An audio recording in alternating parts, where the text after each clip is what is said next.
Hello, hello, bonjour ou bonsoir, dépendant de l'heure à laquelle vous aurez ceci, et bienvenue à nouveau sur la chaîne Camer Top.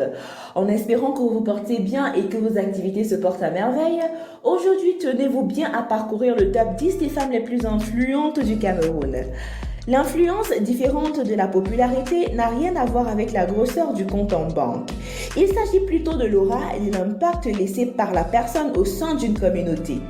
La jante féminine est déjà reconnue pour sa force tranquille car de manière subtile, les femmes dirigent le monde. Ajoutez à cela, il y a la puissance dégagée par la femme africaine en général et la femme camerounaise en particulier qui, par la force de ses racines, arrive à vaincre tous les préjugés et parvient à se hisser haut au sein de nos foyers et de la société. La femme camerounaise, dans la largesse de son potentiel, est mise à l'honneur aujourd'hui car nous allons vous présenter la plus belle palette des femmes les plus influentes du BOA. Bouclez vos ceintures et on y va. En 10e position, Soheng Céline Koloko. Vous ne pouvez pas aborder le domaine de l'hôtellerie camerounaise sans rencontrer ce nom sur votre chemin. Fille du défunt André Soheng, propriétaire du célèbre Aqua Palace à Douala, elle pérennise l'œuvre de son père car en prenant la tête de la direction générale de la structure, elle la dirige d'une main de fer. Expérience acquise de sa fructueuse carrière dans le management de l'hôtellerie de luxe en Occident. En 9e position, Marie Mbala-Biloa. Vous avez déjà entendu parler de Femme Bayam Selam, ces revendeuses de denrées alimentaires qui sont à l'origine des produits agricoles que nous retrouvons dans nos marchés? Alors nous vous présentons la présidente nationale des Bayam Selam au Cameroun. Elle veille au grain quand il s'agit de la prise en considération de ces femmes dont l'importance n'est plus à démontrer aujourd'hui. De plus, elle s'assure de trouver des partenaires afin de faire croître ce secteur d'activité qui mérite d'atteindre un niveau plus élevé. En 8e position, Linda Amagadana Olemba. Une dame de fer et une dame de loi. Juriste de profession, elle se spécialise dans le droit des mines, l'énergie et des biens domaines. Basée en France, elle a la ferme ambition de s'étendre sur l'Afrique. De plus, elle a déjà sous son agenda des clients tels que Eneo, Actis, Fayette Egis et Eramet. Numéro 7, Nadine Tinen. Parlant de femme de fer, pour vous, voici une fiscaliste experte en audit, diplômée de l'Université de Bourgogne. Cette tête forte est quasiment associée à la structure PricewaterhouseCoopers et dirige méticuleusement environ 1 millier de personnes sur une étendue de 17 pays africains subsahariens. 6. Aurélie Chazaï. Encore une juriste qui, depuis la France, fait flotter très haut le drapeau national. Du haut de son titre d'avocate et de juriste de conseil, elle rassure et persuade les investisseurs intéressés par des éventuels investissements au Cameroun à tenter le coup, tout en les rassurant du bon déroulement des opérations auxquelles ils feront face. En 5e position, Salamandou Bonsi. Elle est la preuve que la réorientation professionnelle est tout à fait possible.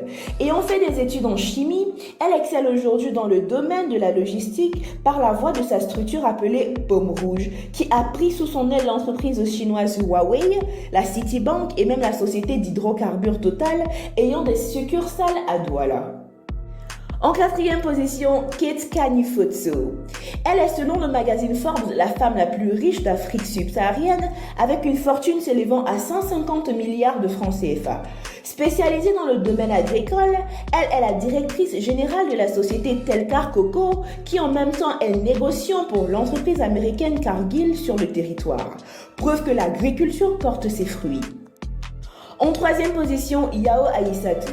Une économiste de renom dont la vision limpide sert à l'heure actuelle d'investisseur au Cameroun car, oui, elle est directrice générale de la SNI, Société nationale d'investissement du Cameroun.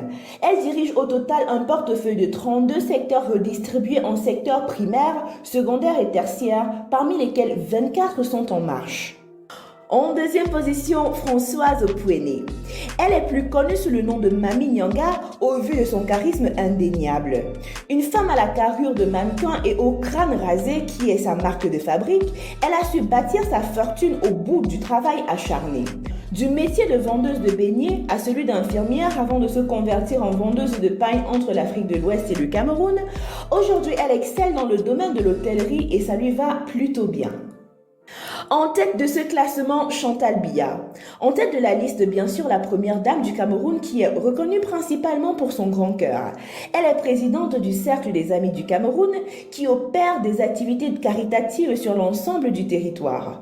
Fondatrice de Synergie africaine qui milite pour la lutte contre la propagation du virus du VIH, sans oublier qu'elle est ambassadrice de bonne volonté de l'UNESCO. Preuve que le fait d'être femme d'un chef d'État n'empêche pas d'impacter des vies de manière tangible. Nous voici arrivés à la fin de cette vidéo. En espérant que vous avez aimé son contenu, n'oubliez pas de liker, de partager et surtout de laisser vos avis en commentaire. N'oubliez pas non plus de cliquer sur la cloche de notification afin de recevoir des notifications à chaque nouvelle vidéo postée. D'ici là, rendez-vous pour une nouvelle vidéo. Bye!